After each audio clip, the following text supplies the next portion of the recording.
Liliana y todos quienes están ya en clase. Muy bien, chicos. Dicho esto, vamos a empezar nuestra clase del día de hoy. Un poco recordamos qué tema platicamos el día domingo. ¿Alguien recuerda? ¿De qué hablamos el día domingo? Gracias, Sobre el Sarita. costumbrismo, profe. Muy bien. Hablamos de... Zoraida Garcés. Feliz día, profe. Feliz día del padre.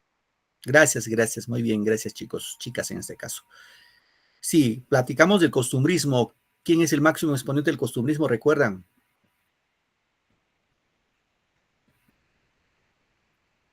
Gracias, Jessica.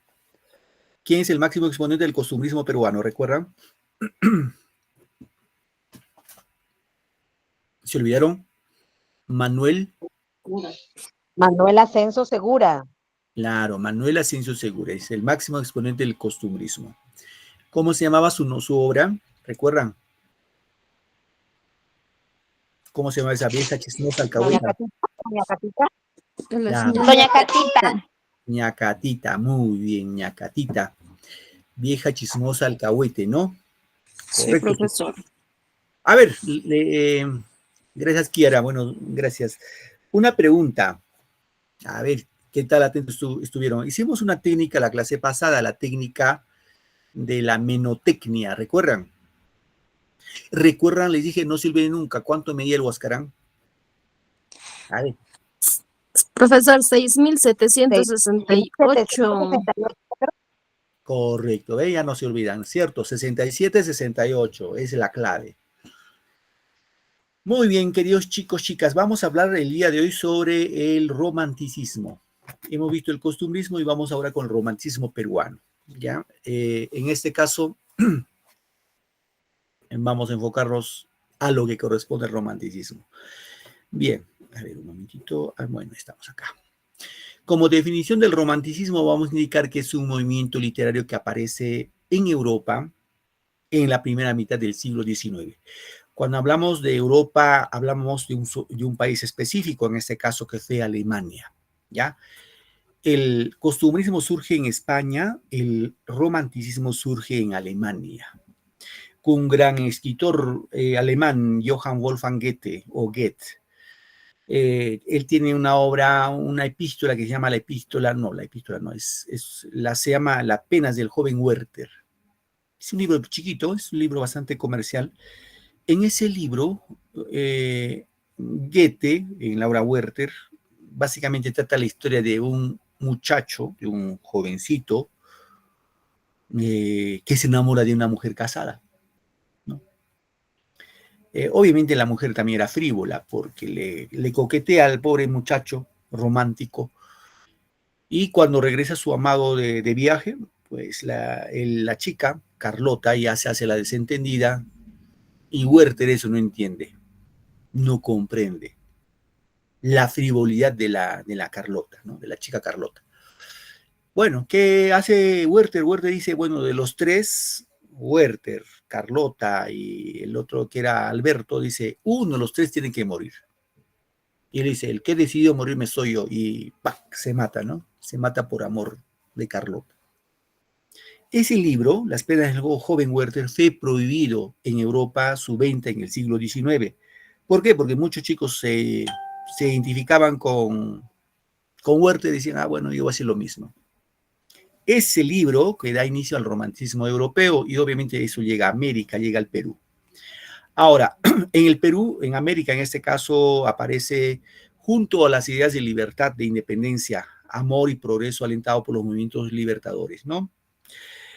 Obviamente el romanticismo llega en forma tardía al Perú, en forma tardía, más o menos en 1848.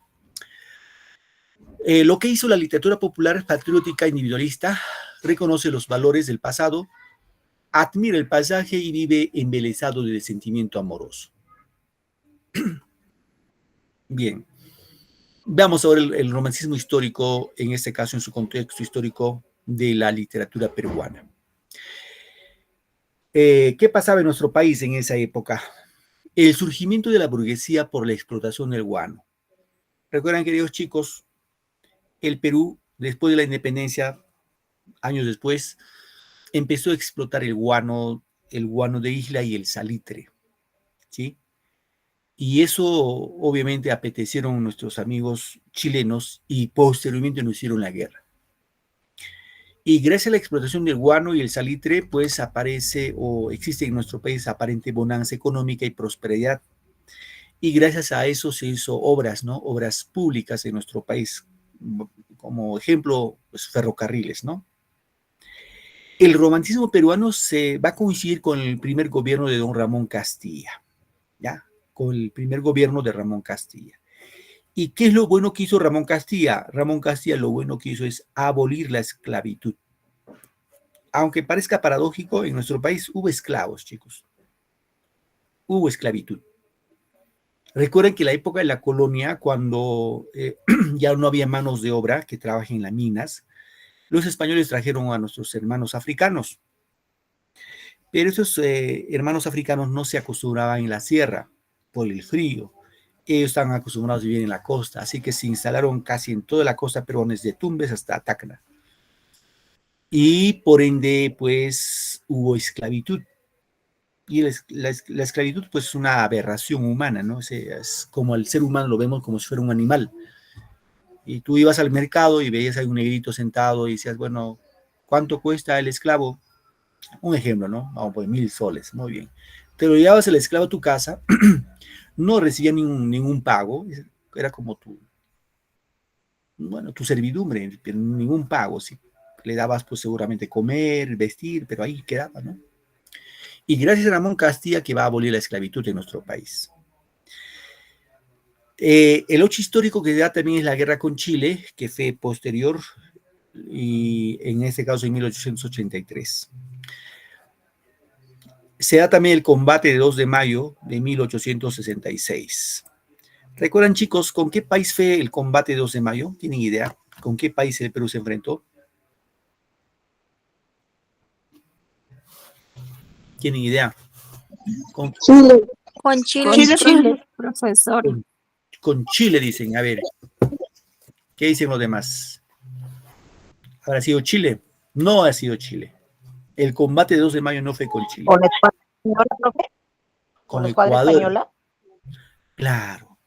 El combate de 2 de mayo fue con España. Recuerda que logramos nuestra independencia el 9 de diciembre de 1824, en la cual se desarrolla la batalla de Ayacucho y los españoles firman la capitulación de Ayacucho, ¿correcto? Eso fue en 1824. O sea, más o menos, ¿cuántos años? 24, 34, 44, 54, 64, unos 40 años después, los españoles intentaron conquistarnos nuevamente. Fíjense, quisieron regresar a conquistarnos. Y que quisieron ingresar por Callao, por el puerto de Callao. Embarcaciones de españoles se acercaron a Callao y los peruanos respondieron. La batalla fue en el mar, cuyo héroe máximo en la escuadra peruana fue don José Gálvez, ¿no? Bien, pero no lograron su propósito. La guerra empezó el combate empezó a las 9 de la mañana y a las 11 ya terminó la batalla. Se regresaron los españoles por donde vinieron. Bien, ¿cuáles son las características en este caso, de la literatura, del romancismo en este caso, ¿no? Va a existir Hola, ¿alguna pregunta? ¿Alguna duda? Escuché una voz o viene del otro lado, no lo sé. Bueno, las características básicamente son la imitación de las formas literarias del romancismo español y del romancismo francés. En Francia desarrolla un gran escritor que es Víctor Hugo, ¿no? Y en España un gran poeta, Gustavo Adolfo Bécquer. ¿Qué más podemos indicar? Destaca principalmente en género lírico. Cuando hablamos género lírico, hablamos de la poesía lírica, ¿no? Y se trabaja mayormente en el género dramático. ¿Correcto? También se desarrolla el sentimentalismo. O sea, recuerden que el romancismo, su esencia principal es el amor, ¿no? Como esencia. Otra característica, se resaltan los valores de la ciudad. En este caso, igual que el costumbrismo, estuvo centrado en Lima, el limeñismo, ¿no? En las provincias no se dio importancia a la literatura durante este periodo. Existe también en este caso la retoricidad y la superficialidad. Obviamente fe aristocrático y fe coyuntural. Vamos a ver los representantes. ¿Quiénes son los representantes más importantes del romanticismo peruano? Nicolás Corpancho, este señor Nicolás Corpancho fue el que introdujo el romanticismo en nuestro país, aunque tardíamente, ¿sí? Tiene una obra que se llama El Poeta Cruzado. Otro escritor es Narciso Arestegui con su obra El Padre Orán. A Luis Benjamín Cisneros con su obra Julia. Pedro Paz Soldán con su obra Sonetos o Chispazos. Clemente Altaos con su obra Poesías Patrióticas y Religiosas. José Hernando Márquez con su obra Notas Perdidas. Y aquí tenemos a un gran poeta peruano, Carlos Augusto Salaverry Ramírez, ¿no? El que hizo la poesía romántica, la poesía sentimental en nuestro país. A ver, chicos, cultura general, siempre ir aprendiendo cultura general, ¿no? Pregunto, ¿quién fue el presidente más joven que ha tenido el Perú? Alan García, profesor. Ajá, Alan García. ¿Quién dijo Alan García? Yo, profesor. Sara. Muy bien, Sarita, correcto. Sarita, a ver, ¿qué dicen? ¿Están de acuerdo con Sarita? Dice, Alan García fue el presidente más joven, el más guapo, el más churro también, seguramente. ¿Será Alan García?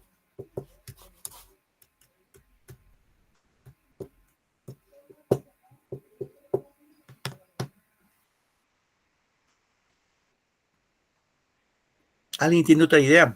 ¿Fue Alan García el presidente más joven que ha tenido el Perú? Alan García, profesor. Profesor, Hola. Profesor Felipe Santiago Salaverry. Ya. ¿Y a qué edad fue presidente? ¿Tienes idea? A los 29 años, profesor. Ya, Katia, muy bien. Katia, sabes la vida de Felipe Santiago Salaverry. A ver. El presidente más joven que ha tenido el Perú, es cierto, fue Felipe Santiago Salaverry, el papá de Carlos Augusto Salaverry que estamos viendo, su papá. A los 29 años, cierto. Profe, Alan García fue presidente a los 35 años. Entonces, el presidente más joven que ha tenido el Perú es Felipe Santiago Salaverry, no se olviden. Ahora, este personaje, Felipe Santiago Salaverry, solamente estuvo en el poder un mes en el poder. ¿Por qué, profesor? Porque su papá, Felipe Santiago Salaverry, fue un militar y entró al poder con las armas, o sea, dio un golpe de Estado. Un mes en el poder fue otro y lo derrocó y lo fusiló por atrevido. Pero quedó en la historia como el presidente más joven que ha tenido el Perú. En este caso, su hijo Carlos Augusto Salaverry es el poeta del romanticismo. Y él decía, por ejemplo, estrellas son tus ojos que iluminan cuanto ven, y en ellos puso el cielo la sonrisa del Edén. Si un ángel te hizo Dios, busquemos sombra, aquí el nido de amor para los dos. ¿Correcto? Bien. Otro gran escritor que tenemos en este caso es don Ricardo Palma Soriano. Ricardo Palma es el otro exponente, ya no del romanticismo sentimental, él desarrolla un romanticismo de tipo social, de tipo histórico. Ya, no se olviden por favor esto, no vayan a meter las dos patas. Carlos Augusto Salaverry desarrolla un romanticismo sentimental. Él habla netamente en sus poemas, porque es un poeta, habla todo del amor. Mientras que don Ricardo Palma es un romántico de tipo social histórico, porque va a esbozar problemas sociales, problemas históricos con sus tradiciones peruanas. ¿Qué decía don Ricardo Palma? Decía así, un escribano y un gato. ¿Conocen al escribano? ¿Quién es un escribano, chicos? ¿Conocen? ¿Quién será un escribano?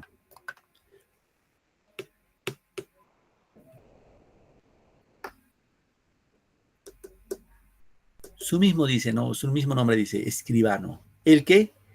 Escribe. Pero, ¿qué escribe, profesor? ¿Un poema? No. El escribano es, a ver, seguramente ustedes, bueno, pues como dice, otras veces por cuestiones que ni siquiera nos podemos imaginar, llegamos a la justicia, ¿no? Pisamos el Poder Judicial, la Corte. Y ahí están pues estos escribanos esperando quién llega, a ver, quién tiene problemas judiciales, etc. Y este escribano, pues, ejemplo, Un ¿no? notario, profe, ¿no? ¿Puede ser? Dime, hija. Un notario, ¿puede ser? No, ni notario. Es una persona que busca pleitos. Vamos a poner ejemplo. Vamos a poner, tú vas a la corte y buscar justicia y te dice, ¿qué problema tiene, señora o señorita? Y dices, pues mi marido me ha abandonado con 10 hijos. Muy bien, tus 10 hijos, vamos a pedirle pensión a tu marido sinvergüenza. Entonces, ¿qué haces? Abogados. Ajá, muy parecido al abogado, pero este Pero no es como un abogado. muy parecido al abogado. Entonces, ¿qué hace este escribano? Escribe, lo tipea y presenta un escrito y obviamente ahí tienen sus amigos abogados que le van a firmar. Pero la es cuánto te cobra. No, sí, no lo sé, ahora creo los abogados cobran 100 soles, creo, por un escrito, ¿no? Estos escribanos están ahí ávidos para ayudar a personas, Es que pero está bien, va a ser algún, por ejemplo, algún caso, claro. Y recuerden que ¿no? los abogados, como ahora tenemos computadora, todo está pues guardado, ¿no? Todos los archivos. Entonces, ¿qué hacen? Cambian el nombre y cuánto te cobran 100 soles, así facilito. Entonces, en otros términos, el escribano es un vividor. ¿Ya? Dice así, un escribano y un gato en un pozo se cayeron. Como los dos tenían uñas, por la pared subieron. Bueno, es una frase de don Ricardo Palma. Bien, un poquito vemos de la vida de don Ricardo Palma, con conocer algo de la vida de Ricardo Palma. Su nombre fue Manuel Ricardo Palma Soriano, es el más representativo del género narrativo del romanticismo peruano. La especie que desarrolla es tradiciones, el género, repito, narrativo, ¿eh? Y especie de tradiciones. Seudónimo se le llama el bibliotecario mendigo. ¿Saben por qué lo llaman bibliotecario mendigo? ¿Alguno se sabe por qué a Ricardo Palma se le dice bibliotecario mendigo? ¿Saben, chicos? Chicos, chicas. ¿Por qué se le dirá el bibliotecario mendigo? ¿Alguna idea? Profesor, disculpe, ¿cómo, profesor? Dime, hija. Profesor, a ver, vuelve a repetir de nuevo, como no La escuché pregunta. tanto. Ya. La pregunta dice, ¿por qué a don Ricardo Palma se le llama el bibliotecario mendigo? ¿Cuál es el motivo que le llaman bibliotecario mendigo? Ya, ¿Alguien sabe por ahí? ¿Alguna idea? Aló, profe. Hola, señora. Porque Ricardo Palma repartía libros puerta en puerta, Ya, muy bien. leía o Una algo idea. así. Se reconstruyó, Muy bien. Correcto, Cintia. Tienes una reconstruyó idea. la biblioteca, profe. ¿Reconstruyó qué cosa, Zoraida? ¿Qué cosa reconstruyó? La biblioteca, La Biblioteca Nacional. Muy bien, Zoraida. Por ahí, cerquita, así, ¿no? Muy bien, hija. con Gracias. donaciones, por ahí, de apoyo. Correcto. La historia es la siguiente. Ustedes saben que, bueno, los chilenos, la guerra con Chile, nos sacaron hasta el alma, ¿no? La última batalla que se libró fue la batalla de Miraflores en Lima. Y los chilenos ingresaron y de Lima hicieron su pandemonio. Robaron, saquearon, violaron. Es más, hay una crónica, se dice que, ojo, es real, chicos, no, profe, me están mintiendo. En una semana se calcula que 6.000 mujeres fueron ultrajadas sexualmente por los chilenos. Hay un estudio de eso. Ahora, estos chilenos llegaron a la Biblioteca Nacional y, ¿saben qué hicieron? Lo incendiaron. La Biblioteca Nacional que está en la avenida, digo, en la avenida Abancay, ¿no? Cerca al Congreso. Y los mejores libros se llevaron. Bueno, después de la guerra, don Ricardo Palma fue nombrado como secretario de la Biblioteca Nacional del Perú. Y entonces no había libros. Y quiso Ricardo Palma escribir cartas a las personas más insignes del Perú y a las embajadas y pedir donación de libros. Y firmaba con el seudónimo de El Bibliotecario Mendigo. No ponía su nombre, simplemente ponía El Bibliotecario Mendigo. Y se quedó con ese apelativo porque él reconstruyó, así como dijo vuestra compañera, él reconstruyó la Biblioteca Nacional, que fue, en este caso, destruido por nuestros amigos chilenos. Bueno, vamos acá con Ricardo Palma, desarrolla una fina sátira y un elegante humor. Su lenguaje es sencillo, comprensible. Ojo ahí, no se olviden, chicos, pertenece al romancismo social, romancismo histórico. No se olviden eso, por favor, nunca por nunca, porque Ricardo Palma no habla del amor, nada del amor. Sobre todo habla de un tipo de romancismo de tipo social histórico. Es considerado como uno de los mejores prosistas de América, llamado, repito, el bibliotecario mendigo. ¿Qué libros escribió?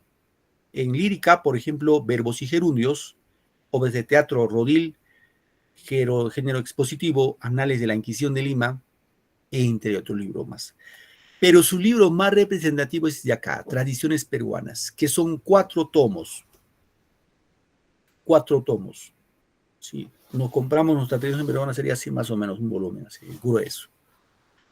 Que tiene 400 tantas tradiciones, ¿no?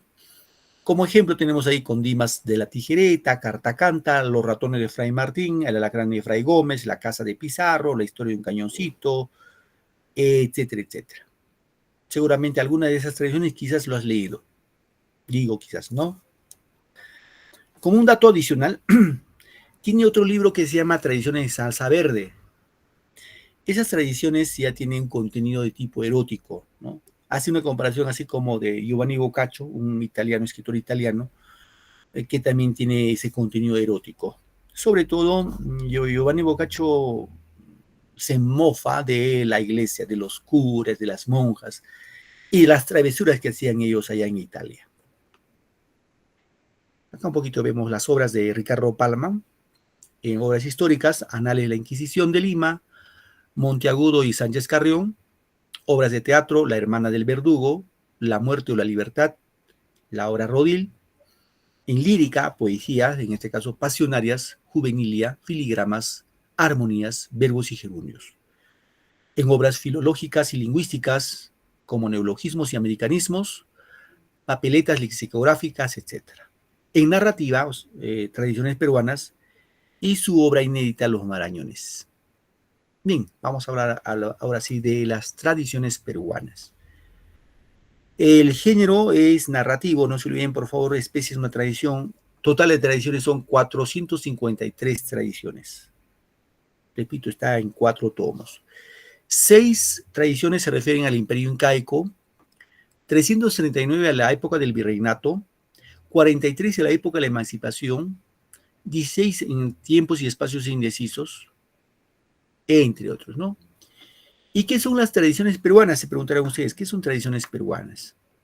En este caso vamos a indicar que son relatos cortos, ojo, son cortos, amenos.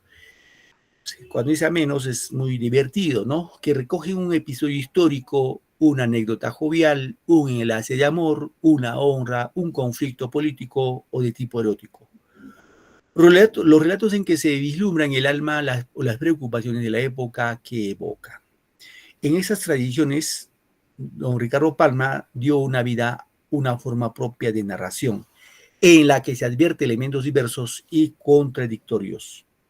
Aquí encontramos el criollismo de Asensio Segura, la fantasía de Scott y el clasicismo de Quevedo. Bien. La primera tradición que escribió Ricardo Palma es Consolación, en 1851. Y la última que escribió fue una visita al Mariscal Santa Cruz en 1915. O sea, más o menos pasó aproximadamente de 65 años escribiendo tradiciones.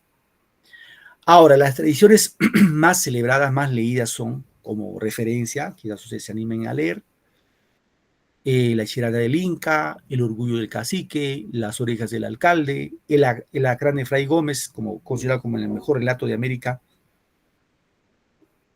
Los Ratones de Fray Martín, que también seguro lo han leído, los han contado, Los Moquitos de Santa Rosa, La Genialidad de la Perricholi, Al Rincón Quitacalzón, La Tradición del Himno Nacional, El Padre Pata, Los Tres Etcéteras del Libertador, Al Pie de la Letra, La Historia del Cañoncito, Los 5 Pelos del Diablo, etcétera, etcétera, etcétera. Chicos, pero son las tradiciones más leídas de las 453 que existen. Bien, vamos a ver un poquito de tradición, ¿ya, chicos? A manera de video. A ver, un momentito, voy a programarlo. Un momento, chicos, a ver. A ver, hay una tradición que lleva por título Al Rincón Quitacalzón. El nombre es sugerente, ¿eh? No tiene nada que ver con lo que dice el título. La pregunta es, ¿alguien de ustedes ha leído ese cuento o esta tradición que se llama Al Rincón Quitacalzón?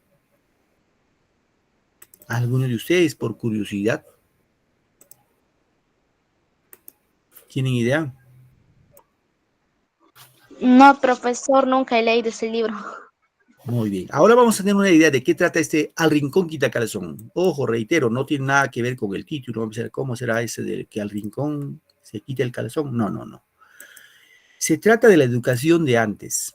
Seguramente a ustedes les han contado sus papás. Quizás sus papás no, pero como referencia de sus abuelos sí, ¿no? Antes la educación era severa, ¿no? Si tú no aprendías la lección, te caía tu castigo. No cumplías la lección, te caía tu castigo. Ejemplo, seguramente no lo sé, seguramente ustedes tienen sus abuelos vivos o sus bisabuelos, no lo sé. Pregúntale a tu abuelito, dile, por ejemplo, un ejemplo, ¿no? ¿Cuántos huesos tiene el cuerpo humano? Y te aseguro que te va a responder. Pregúntale la tabla de multiplicación, es más que ya se ha quedado con quinto de primaria, te lo va a saber la tabla de multiplicación. Y si yo les preguntara la tabla de multiplicación, yo sé que algunos de ustedes patinarían en la tabla de multiplicación, porque es así. La educación antes era rigurosa.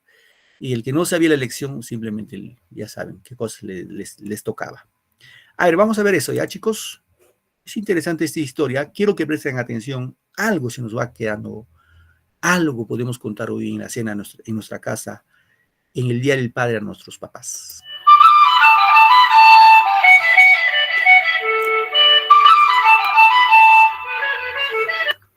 Había una vez, en una ciudad al sur del Perú, llamada Arequipa, un obispo que se llamaba Chávez de la Rosa y se esforzaba por darle al colegio que había fundado en esa ciudad un excelente y completo plan de estudios. Por el año 1796, solía visitarlo una vez a la semana para cuidar que todo allí estuviese en orden. Fue así que en una de sus acostumbradas visitas, encontró que el maestro de latín no había acudido a dictar clases y que los alumnos, aprovechando su ausencia, andaban haciendo de las suyas. El obispo entonces decidió reemplazar por ese día a aquel profesor y empezó su clase pidiéndole a un muchacho declinar una palabra. Como éste se equivocó en el caso acusativo plural, el señor Chávez exclamó: ¡Al rincón quitacalzón! En aquellos tiempos era habitual que los estudiantes desaplicados fueran enviados a un rincón del aula para recibir azotes. Pasó luego a otro alumno que tras contestar incorrectamente también fue condenado a sufrir la misma pena. Y así, cuando había más de una docena de arrinconados, le llegó el turno al más pequeñín y el más travieso de la clase. ¿Quid est ratio?, le preguntó el obispo. El jovencito miró al techo con la esperanza de recordar algo, y al no hacerlo, el señor Chávez lanzó la terrible sentencia: ¡al rincón quitacalzón! El chiquillo se fue hablando entre dientes y el obispo, enojado, lo llamó nuevamente a su presencia para saber qué era lo que murmuraba. El jovencito terminó confesándole que también quería hacerle una pregunta. El obispo aceptó y el vivarracho chiquillo le dijo: pues, si no es atrevimiento, ¿me podría decir cuántos Dominus Vobiscum tiene la misa? El señor Chávez, al intentar recordarlo, levantó los ojos y en ese momento el chiquillo, muy sorprendido, murmuró: ¡ah! Él también mira al techo. Como el obispo no pudo contestar esa pregunta, todos los arrinconados fueron liberados del castigo al instante. Y desde aquel día, además de comprender que no se debía maltratar a los alumnos, el señor Chávez se convirtió en el protector de aquel inteligente, vivaz y despreocupado niño. Tiempo después, retornó a España y se llevó al cleriguito del Dominus Vobiscum, como cariñosamente lo llamaba. Pasaron los años y el travieso chiquillo fue uno de los próceres de la independencia, un gran orador, un escritor excelente, político sabio y orgullo del clero peruano. ¿Quiere saber su nombre? Javier de Luna Pizarro, 20º arzobispo de Lima. Y es que finalmente, al rincón quitacalzón, nos enseñó la lección. Y con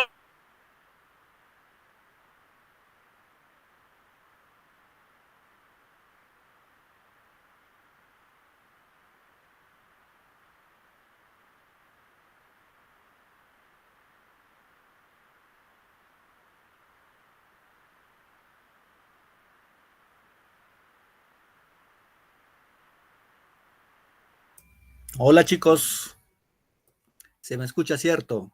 Sí, profesor. Bueno, disculpen, en vez de, bueno, para apagar el video, lo apagué, el Meet, disculpen,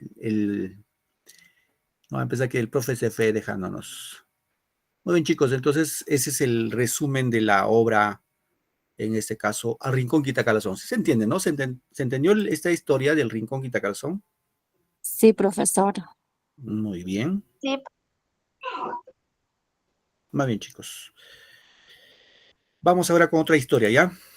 Otra historia de, en este caso, de don Ricardo Palma, es esta historia de los ratoncitos de Fray Martín. Es el Proyecto Panaca presenta santo, nuestro santo moreno, ¿no? Seguramente han escuchado esa tradición, yo pienso que sí. No creo que vengan, prof, yo no he escuchado nunca. A ver, vamos a presentarlo ya. Igual hay que prestar atención, algo se nos queda, algo podemos compartir. Bien.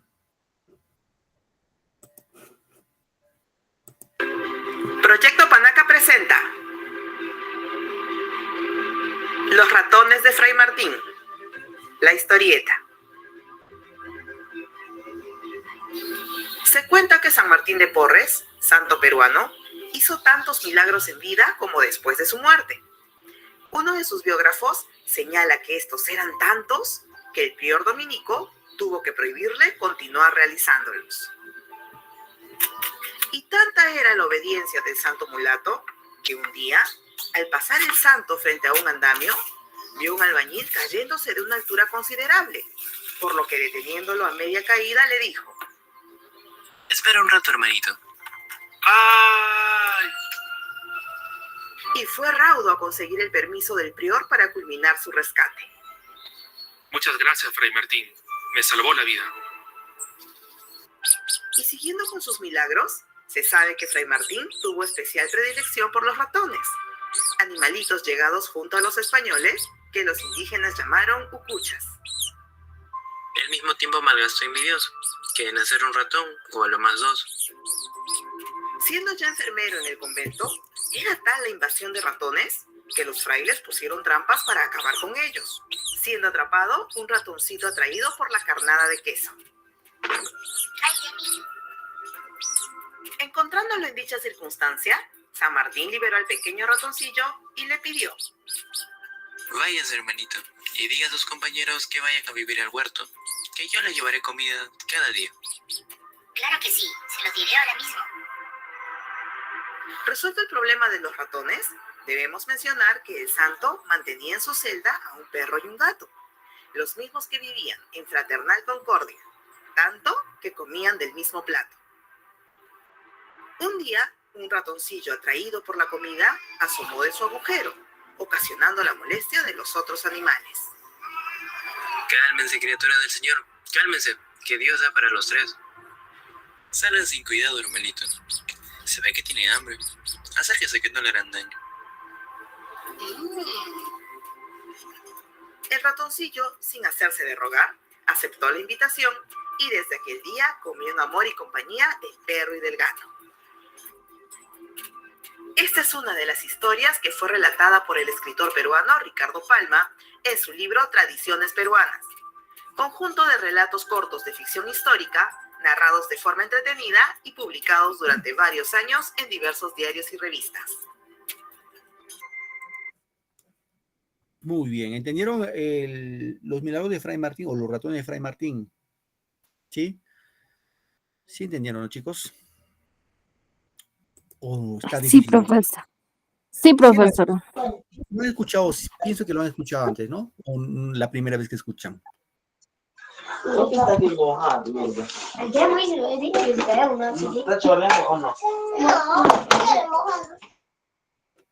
Proyecto Panaca presenta. Bien, vamos con otra historieta ya, chicos. En este caso, está vinculado con con la Chirana del Inca. Recuerden que las tradiciones coge también historias de la época incaica, de la colonia, de la conquista, de la emancipación, de la vía republicana. Bueno, en este caso está vinculado con la temática de los incas. En este caso habla del Inca Pachacútec que se enamoró de una muchacha en este caso de Ica. Es una historia interesante, vamos a conocerlo y comprenderlo mejor. Proyecto Panaca presenta La Chirana del Inca, la historieta. En 1412, el Inca Pachacútec, acompañado de su hijo, el príncipe imperial Yupanqui, y de su hermano, Cápac Yupanqui, emprendió la conquista del Valle de Ica, siendo su intención, a pesar de estar acompañado por 40.000 guerreros, someter dicho lugar sin hacer uso de las armas, lo que consiguió recibiendo la aceptación del pueblo iqueño. Durante el recorrido oficial a su nuevo territorio, detúvose Pachacútec en el pago llamado Tate, propiedad de una anciana quien lo ocupaba junto a su bellísima hija. Deslumbrado, el Inca intentó conquistar a la doncella. He encontrado a la paloma más bella de todo este valle. Quisiera llevarte al Cusco y veas con tus ojos la majestuosidad de tu señor. Sin embargo, la joven, cuyo corazón ya pertenecía a otro joven del lugar, tuvo que rechazar las pretensiones del soberano. Finalmente, al perder Pachacútec toda esperanza de ser correspondido, Quédate en paz, paloma de este valle, y que nunca la niebla del dolor tienda su velo sobre el cielo de tu alma. Pídeme alguna merced que a ti y a los tuyos haga recordar siempre el amor que me inspiraste. Señor, grande eres y para ti no hay imposibles. Venciérasme con tu nobleza a no tener ya el alma esclava de otro dueño. Nada debo pedirte, que quien dones recibe, obligada queda. Pero si te satisface la gratitud de mi pueblo, ruégote que des agua a esta comarca. Siembra beneficios y tendrás cosechas de bendiciones. Reina, Señor, sobre corazones agradecidos, más que sobre hombres que tímidos se inclinan ante ti, deslumbrados por tu esplendor. Discreta eres, doncella de la negra crencha, y así me cautivas con tu palabra como con el fuego de tu mirada. Adiós, ilusorio ensueño de mi vida. Espera 10 días y verás realizado lo que me pides. Dicho eso, el Inca subió al anda de oro que lo esperaba con los nobles del reino conduciéndolo y se marchó del lugar. Adiós, y no te olvides de tu rey. Así, tal y como lo prometió, durante 10 días, los 40.000 guerreros del Inca se ocuparon en abrir el cauce que empieza en los terrenos del Molino y del Trapiche y termina en Tate, Heredad o Pago, donde vivía la hermosa joven. Sus aguas suministraron abundante riego a las haciendas de ese hermoso valle. Este es el origen de la Chirana, voz que significa lo que corre limpiamente hacia lo que es hermoso.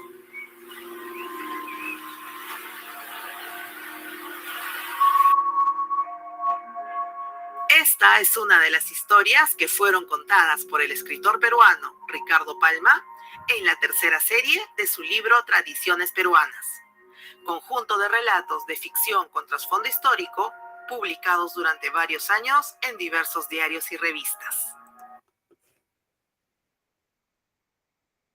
Muy bien. Vamos con otra historieta. Otra tradición más de don Ricardo Palma. Vamos acá. Tenemos un cúmulo de tradiciones, obviamente. Por ahí nos podemos motivar a la lectura de esas tradiciones. Lo venden por separado, no te venden necesariamente los 4 tomos. Vamos a ver esta historieta que se llama El alacrán de Fray Gómez. Una historia también muy interesante, considerado como el mejor cuento de América, ¿no? Para muchos críticos en la literatura.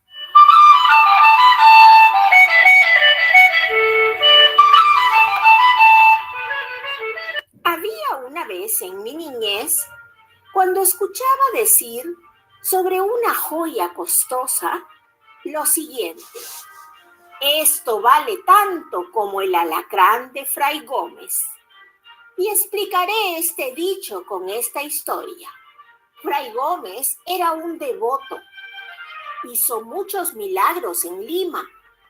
Un día un caballo desbocado arrojó a su jinete. El hombre quedó patitieso, arrojando sangre por la nariz y la boca.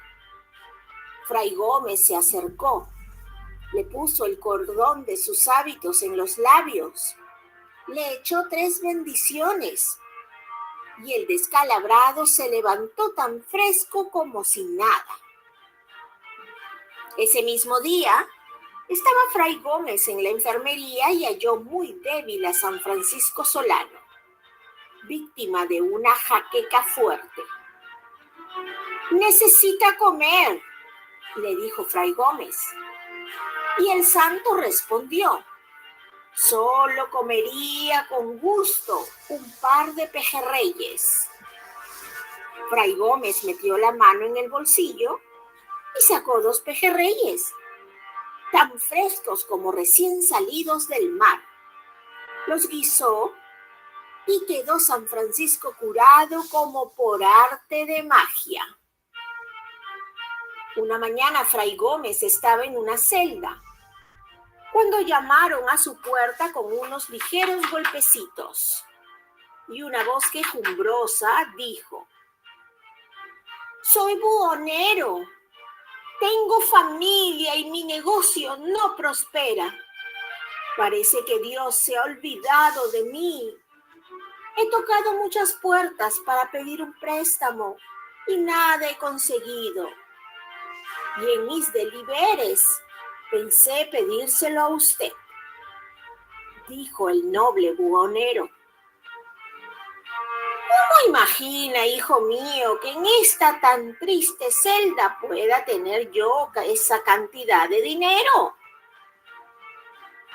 Entonces respondió el castellano: tengo fe de que no me dejará ir desconsolado.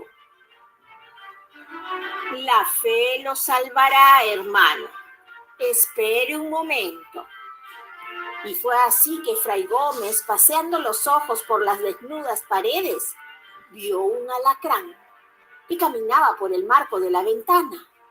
Entonces arrancó una página de un viejo libro y cogió a la sabandija, la envolvió y se la entregó al visitante.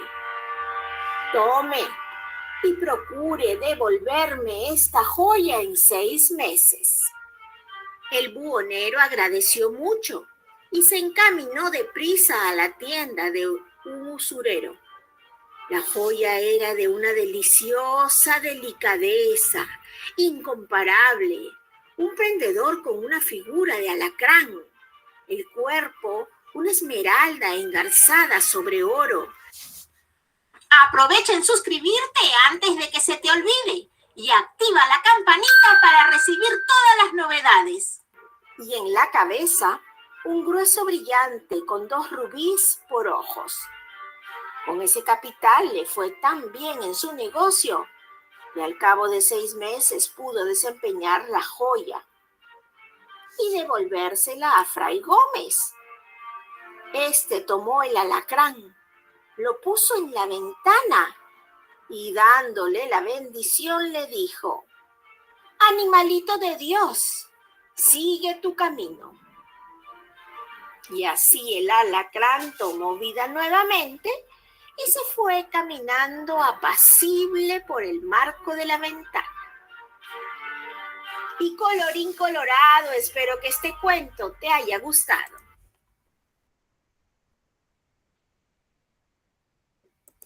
Muy bien, chicos. Para tener esta partecita, vamos a ver otra historieta más.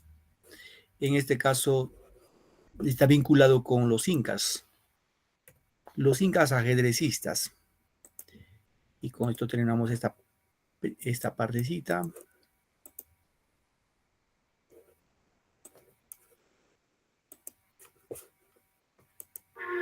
Proyecto Panaca presenta Los incas ajedrecistas. La historieta.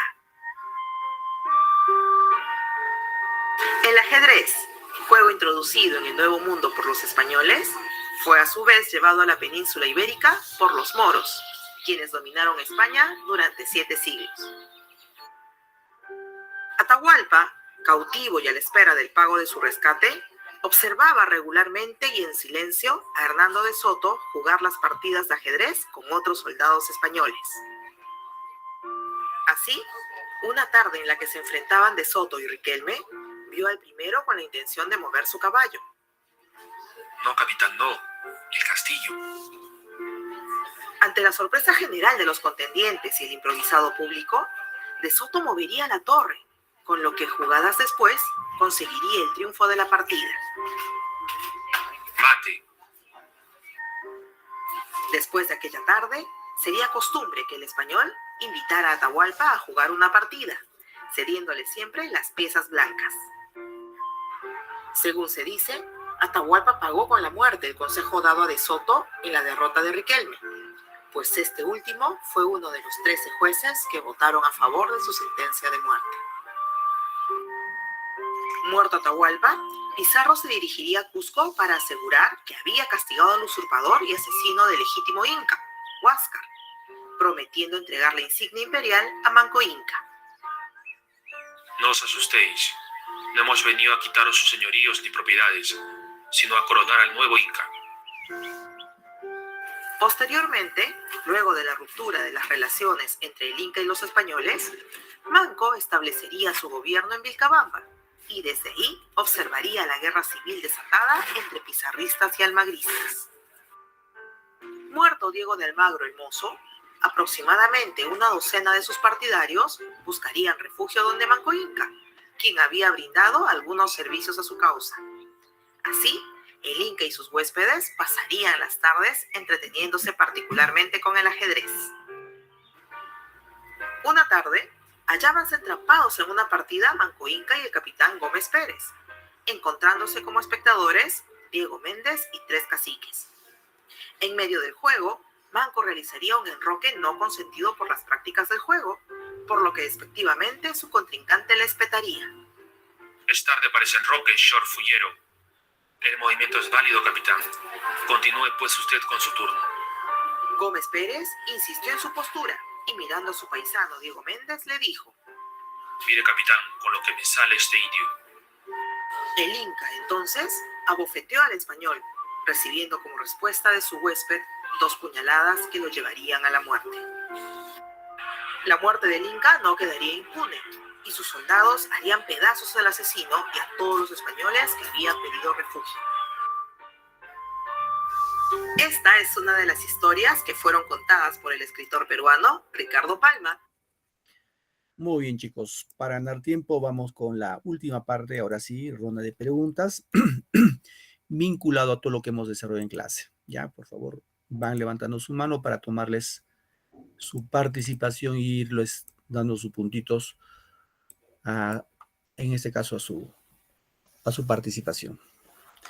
A ver, pregunta 1 dice, a ver, notamos un momentito. Ahí estamos, ahora sí.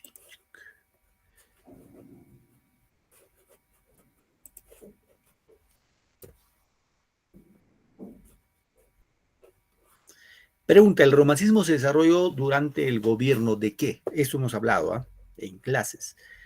A ver, ¿qué tal atento nos hemos dado la clase? Levanten la mano lo que saben la respuesta.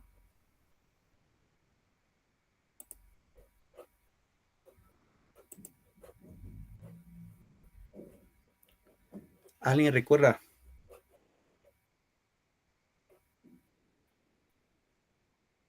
Tengo ahí uno que levantó la mano.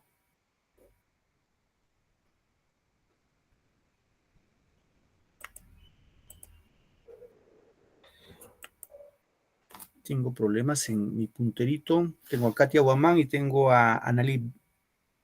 A ver, Katia Guamán. Un ratito, Katia. Guamán, ¿tu otro apellido cuál es, hija? Ah, Guamán Siquigua, ¿no? Sí, Muy bien, profesor. hija. Tu respuesta, hija. Ramón Castilla. Ya. Analí Valverde. Tu respuesta, Analí. La profesor. Uso Beleía. Valverde, ¿tu otro apellido cuál es? Valverde. Hurtado Valverde, profesor. Tú me haces pensar siempre. Muy bien, Analí. Jessica Pariomberi, tu respuesta, Jessica. Profesor, la B. Tú eres Pariomberi Poriquio, ¿no? Sí, profesor.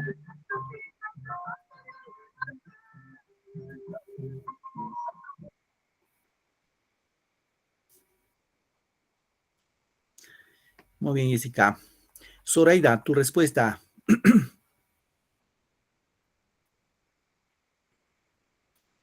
Zoraida, ¿me escuchas? Sí, profe, del Ramón Castilla, del gobierno de Ramón Castilla. García de Nima, ¿no? Tu apellido, García de Nima. Sí.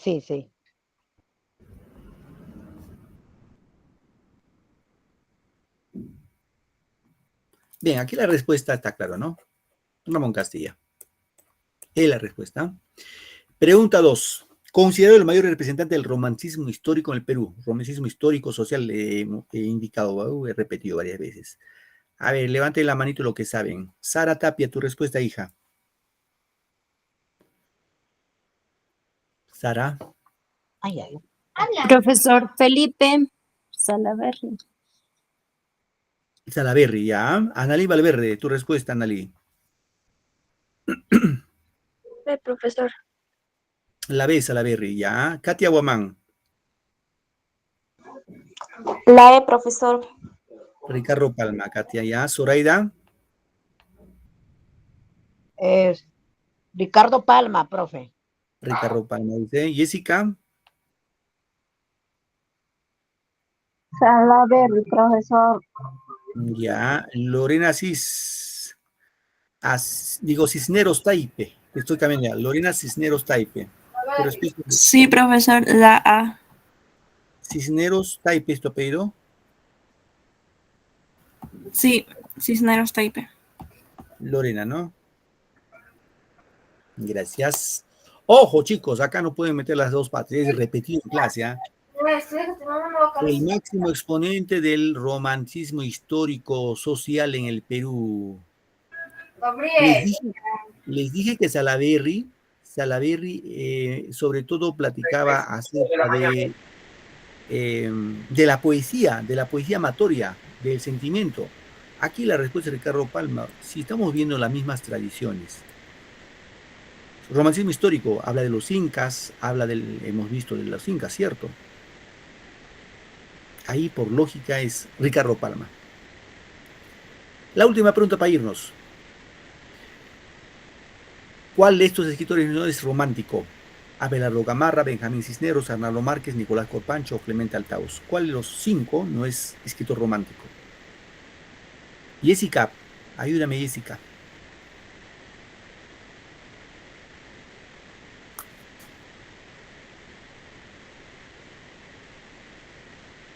Ganamos tiempo ya, chicos. Respuesta aquí es Abelardo Gamarra.